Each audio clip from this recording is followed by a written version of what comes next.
It's really not a very good time to be a Man United fan at the moment, not only because we're bad, but also Liverpool are top of the league. They got a new manager in. They didn't even have like a transfer window, and they've got the best defensive record in the league.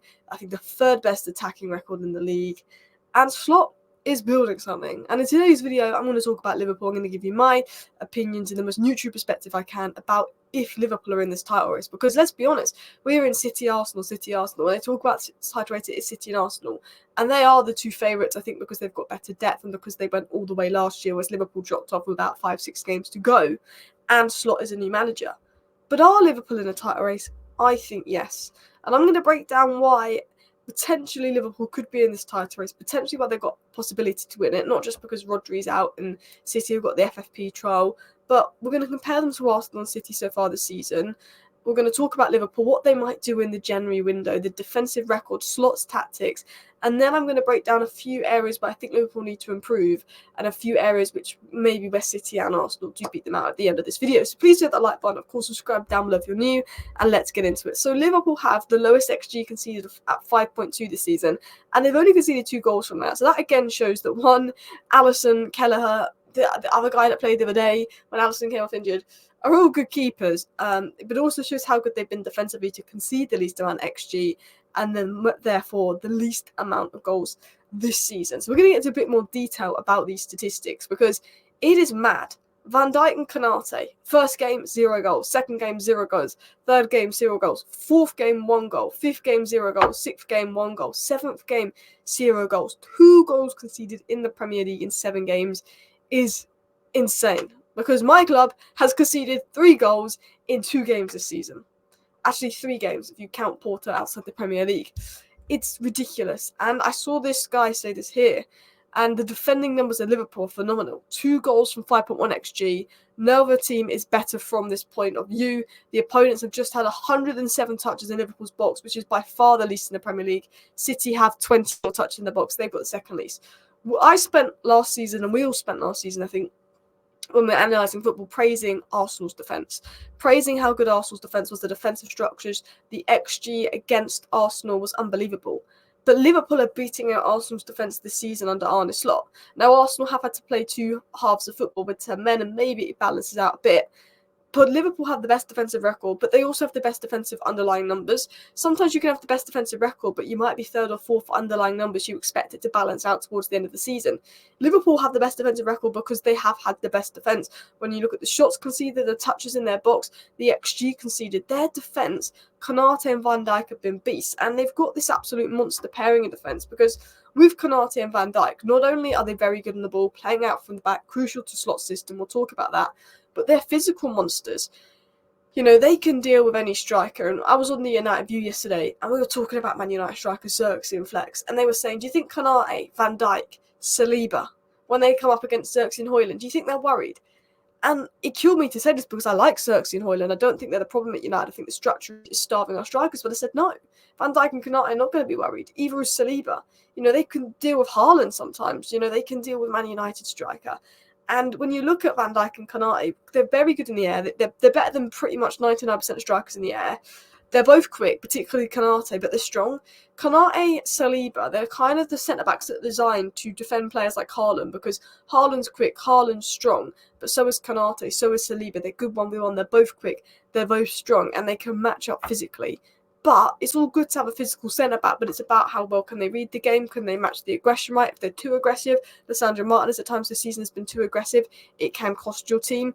Are they too passive? That means there could be too much space. It's also about the intelligence and the reading, and you get that in Konate and Van Dijk, as well as ability on the ball to break lines, and they've got everything you want in a centre-back pairing. And obviously, I think these kind of things are a bit silly to compare centre-back statistics because it often depends on the midfield in front of them because, you know, Man United centre-backs would have made more tackles and interceptions than Liverpool and Arsenal centre-back this season, but does that mean Man United centre-backs are better? No, it's because Man United centre-backs have more work to do, so it's very hard to look at statistics of individual centre-backs. But if you look at the numbers, they have had an unbelievably good season, Konate and Van Dijk, and Konate's now in talks over a new deal. I think Konate is just an unbelievable player. I think the only concern around him is fitness, and that's why I think with Matip leaving, I know Konsa's good and is young, but I think with Matip leading, and I know Joe Gomez can play centre-back, I think Liverpool could have looked at maybe a naturally left-footed centre-back. I'm surprised they didn't look at Luka Bar of Leipzig or Schlotterbeck of Dortmund, someone that also has the ability to play left back if needed, because I think Robertson is sort of getting a little bit more injury prone into that age as well. But let's talk about Arne Slot and the job he's done, because maybe it's new manager bounce. I'm kind of hoping it's a new manager bounce, but to not really have a transfer the window, he looked really good in pre-season, but to carry it on into the season, and the football's good and the underlying numbers back it up. It's not like he's overachieving, the underlying numbers back it up. Without the transfer window, without much time, it's unbelievable. Now, I think he has inherited a good Liverpool squad. There's no doubt in my mind about that. Liverpool have done really well in recruitment, because what Liverpool have is players that are technically good, like Gravenberch and McAllister, but also Gravenberch and McAllister are also able to cover large amount of ground. Gravenberch is quite physical. He's got long legs. He's got long strides. They've got Konate and Van Dijk that are physically good and technically good. You know, Liverpool have recruited this mix of physically and technically good players, which is always gives a manager, I think, an advantage. But let's not take anything away from Arne Slot. 10 games, 9 wins, 23 goals scores, 4 conceded, and he's, noticeably improving certain Liverpool players. There's a noticeable structure, and one thing I'll give Slot is I think out of possession, Liverpool look better under Slot than they did under Klopp. They look less like conceding goals, and the numbers back that up as well. But 23 goals scored, 4 conceded in 10 games is absolutely insane. 9 wins out of 10. And if you look at Liverpool compared to Arsenal this season, Arsenal in the green, Liverpool in the blue, Arsenal beat Liverpool for goals and physicality, because Arsenal have got so many 6-foot monsters. But other than that, Liverpool underlying numbers so far this season have been better than Arsenal. So they do deserve to be top of the league. Maybe this will balance out. But Liverpool ranked first for pressing, first for defending. Obviously they do counter a bit more. The Arsenal build up more. Possession's been higher, attacking's been higher. Arsenal have got more goals than them. Arsenal have, been more clinical, because Liverpool have missed more big chances. But you can see that Liverpool deserve to be where they are. You look at City, then City do beat Liverpool out for possession, attacking and goals. But then Liverpool, when it comes to pressing, defending and counters, massively beat City, although City's never been a counter-attacking side. So you can see with City, Arsenal, Liverpool, the 3 teams at the top, they deserve to be at the top. All 3 of their numbers are really good. So it's not like Liverpool are overperforming to be at the top. As much as I don't want to do this is Liverpool versus Man United this season. Of course, United are pretty much just playing to counter-attack oppositions at the moment. So, of course, we're going to be high there. Physicality, surprisingly, we beat Liverpool. That kind of surprised me. But you can look at Liverpool's numbers to Man United's numbers, and it's so much better to show the difference that Slot is making. And you look here, this is XG per 90 at the bottom. At the bottom, so the further along you are where Tottenham is, so Tottenham ranked first, Liverpool ranked second here. And then the second one is goals conceded per 90. So you want to be as low down as possible. Liverpool have conceded about 0.3 goals per 90. Arsenal are second.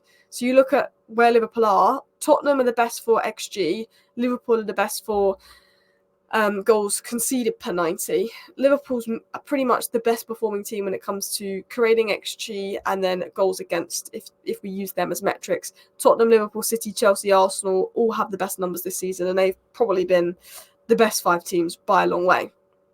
So what has Slot done if we look at him from a more of a tactical perspective? He's obviously informing this sort of 4-2-3-1.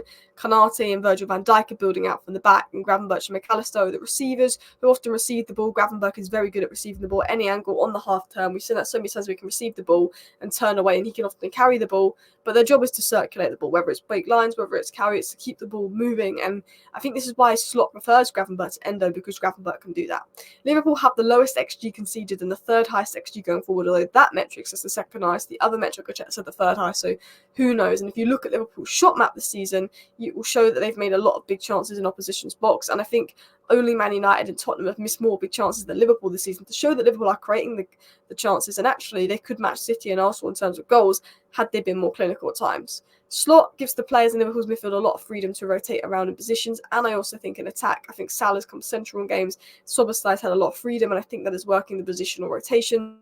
I think Szoboszlai is a very hard player to read, because I think a lot of Liverpool players not Liverpool players, a lot of Liverpool fans are sort of critical of Szoboszlai, but I think the role he's done in Liverpool's pressing has been really good this season. And I think out of possession, Liverpool go more into a 4-2-4. It's very intense. They win the ball back. But if you look at Liverpool's press, how they can sort of force teams wide out of possession, I think Slot's tactics have worked really well.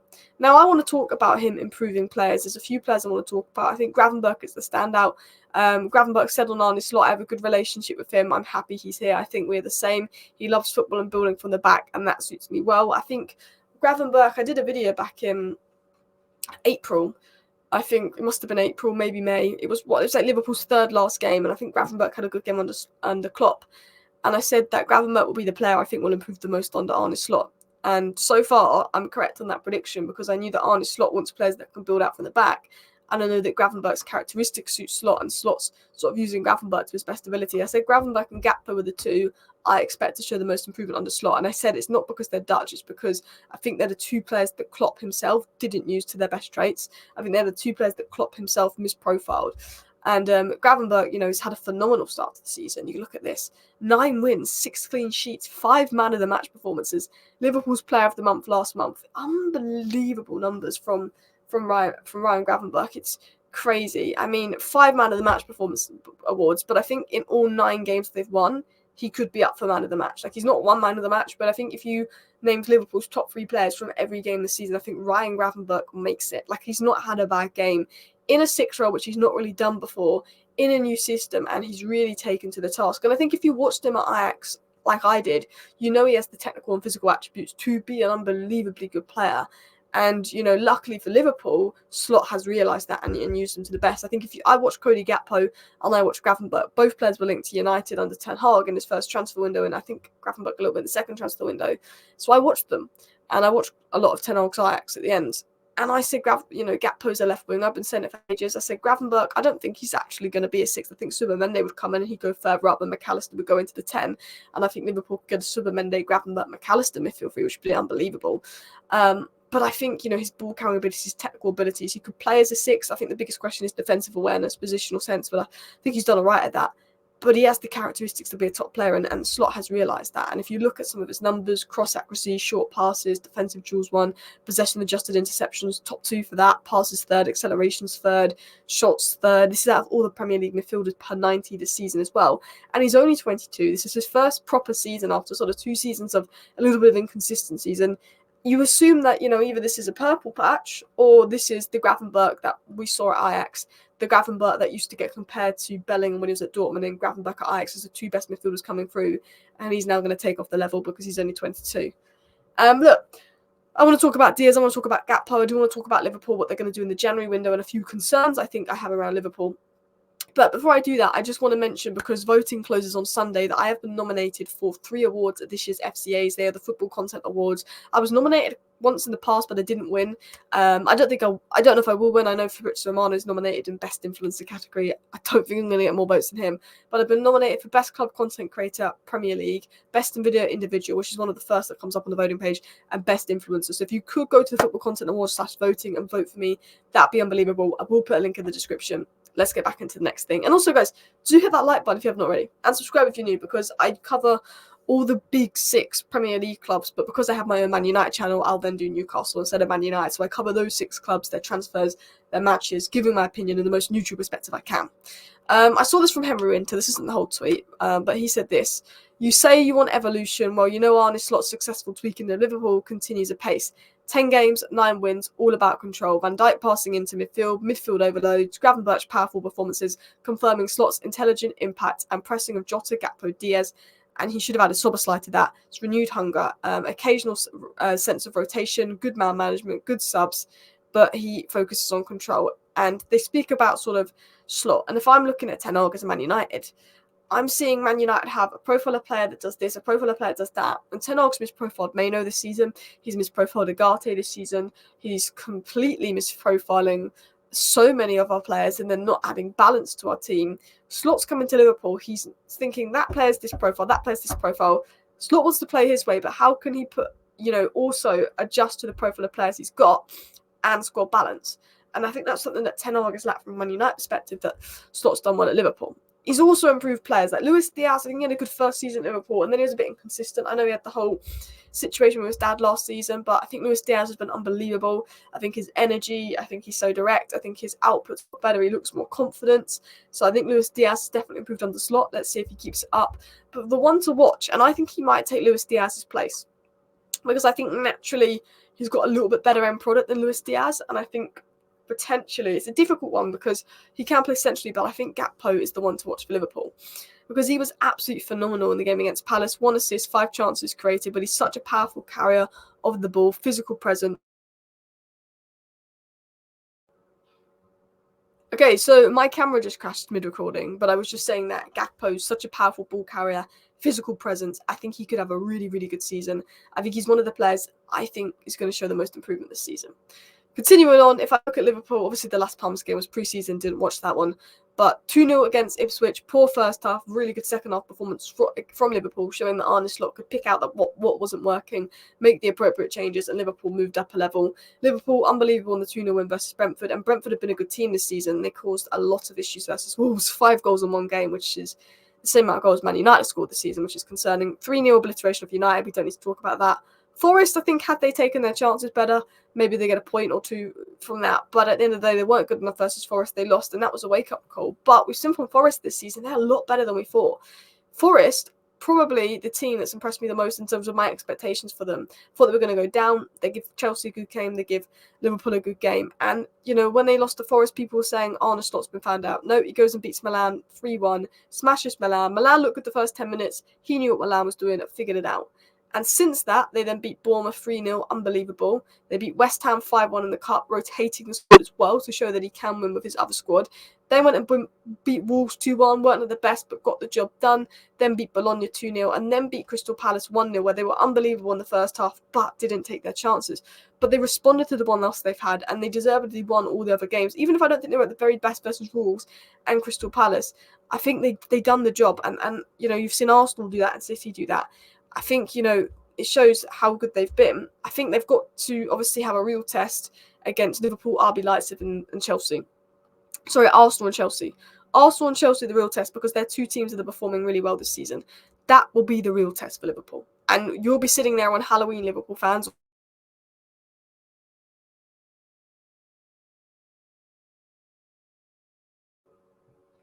I don't know why my camera keeps crashing, but I'm just going to hope the video comes out okay. I think Liverpool fans will know there and then, on October 27th after the match, how good they are. When they play Arsenal, when they play Chelsea, you get a result, you'll know how good you are. I think that is the answer. There is rumours about Liverpool ahead of the transfer window. I don't want this video to be too much longer. Omar Marmoush, player I actually did a video on back in February of this year, before he hit this crazy form. I mean, he was good last season, and I did a video on why Tottenham should sign him in February. I think he had a 25 million release clause, and I said in February of this year, Omar might be one of the bargains to pick out. Maybe Tottenham could look at it if they want a striker and don't want to spend loads of money on a striker. Liverpool are now looking at him. So maybe nearer January, I'll do a video on that if there's more credibility in the links. But he's got 15 goal contributions in Europe this season, so the most of any single player in Europe. He's having an unbelievable season for Frankfurt. And he's a very good player, very intelligent player. I did a report on him in February, did a video on him in February.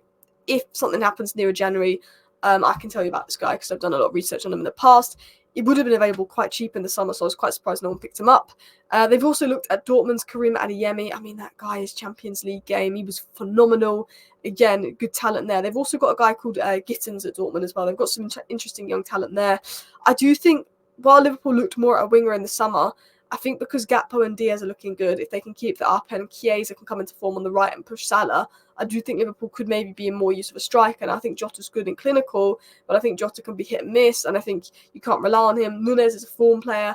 If Nunes doesn't find form, if Nunes finds form, Liverpool are fine and confident, but Liverpool may need a striker more than a winger in January, in my opinion, which is, I think, going into the window, I think 3 months ago, I would have said winger. But I think because of Diaz and Gakpo being good on the left wing, I think they need a striker more.